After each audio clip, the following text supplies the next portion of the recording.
Are we sleepwalking towards civil war? Not metaphorically, not as a headline, structurally. Welcome to English with Bruce. I'm Bruce Hahn. Lately, I realized that mastering English also means being able to speak clearly about the forces shaping our world. Here, English isn't a subject. It's a tool for seeing how the world really works. A scholar who studies why societies collapse says the warning lights are already flashing, not because people are irrational, because pressure is already building inside the system. And pressure doesn't disappear. It finds an exit. His name is Peter Turchin. His book is End Times. He doesn't predict politics. He measures patterns, centuries of them. And the pattern is simple. Stable societies fracture when three pressures stack: elite pressure, economic pressure, institutional pressure. When they stack long enough, countries enter a danger zone. Not overnight, quietly.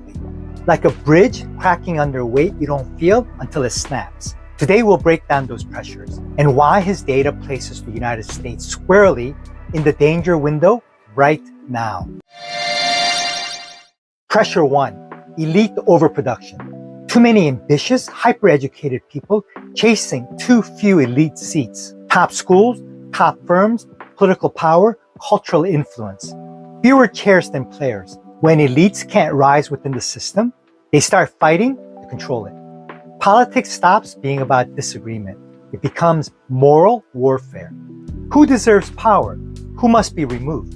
And when elites fracture, they recruit the public as foot soldiers. That's when politics turns existential. Pressure 2. Mass immiseration. Not collapse, not famine, something more modern. The feeling that effort no longer guarantees stability.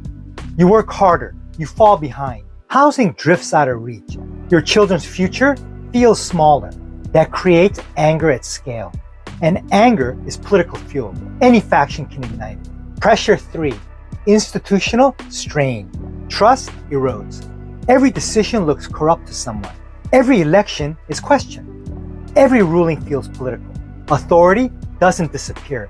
It fragments. And fragmentation is where intimidation becomes normal.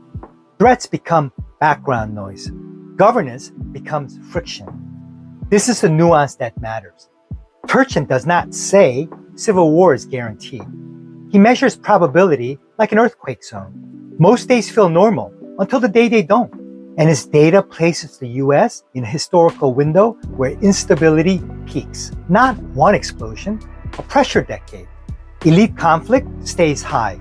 Trust stays brittle. Governance stalls. Historically, societies in this phase experience bursts of violence and legitimacy crises. Not because people snap, because the structure is overloaded. Global pressure.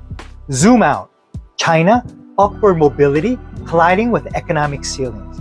South Korea, elite competition at world-class intensity with shrinking landing spots. Europe, fiscal pressure, identity fractures, and economic transition. Different cultures, same engine, different brakes. This isn't an American anomaly. It's a global pressure wave. And here's the chilling part. Instability feels boring while you're inside it. Arguments, fatigue, political exhaustion. Then history names the decade. And people say, that's when the ground shifted. The hope. Turchin isn't fatalistic. Pressure is mechanical, which means it can be engineered down. Widen opportunity, reduce inequality, restore trust, slow winner-take-all competition. Systems break from pressure, not villains. Ignoring pressure doesn't create peace. It stores energy, and stored energy always finds an exit. So the real question isn't, are we doomed? The real question is, do we redesign the system before the system redesigns itself violently?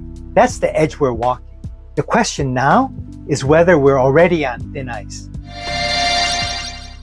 Today, we explored why societies destabilize. In the coming weeks, we'll examine why wealth concentrates and what happens when institutions begin to strain. If this makes you uneasy, good.